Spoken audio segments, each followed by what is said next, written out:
अस्सलाम वालेकुम रहमतुल्लाहि व बरकातुहू।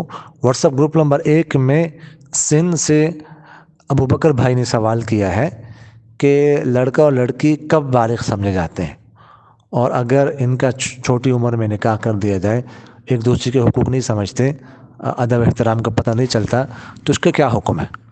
देखें, जो है ना, लड़का या लड़की और बालिग जो है ना, ज़्यादा से ज़्यादा जो उनकी उम्र है वो 15 साल है कमरी। अगर कोई 15 साल का लड़का हो जाए, लड़की हो जाए, तो अब उसको बालिग समझा जाएगा। लेकिन उससे पहले भी बालिग हो सकते हैं, 12 साल की उम्र में, 13 साल की उम्र में, 14 साल की उम्र में बालिग हो सकते हैं, लेकिन आखिरी हद जो है वो 15 साल है। और दूसरी बात यह है कि छोटी उम्र में भी निकाह हो सकता है। एक लड़का 1 साल की उम्र में भी हो सकता है, बल्कि एक दिन का हो, जो ही पैदा हो जाए फ़ौरन उसका वालिद जो है उसका निकाह करा दे, तो निकाह हो सकते हैं। ठीक है, निकाह तो हो जाएगा। बाकी एक दूसरे के हुकूक का ज़ाहिर के नहीं पता चलता।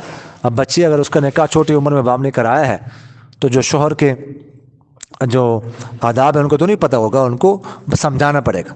बाकी ये कि जो लड़का अगर छोटा हो, उसका निकाह हो जाए और उसके पास पैसे हो, मसलन वालिद की तरफ से वरासत में उसको पैसे मिले हो, या वैसे उसको किसी ने दिए हो, तो उसकी बीवी का खर्चा उसके ज़िम्मे होगा।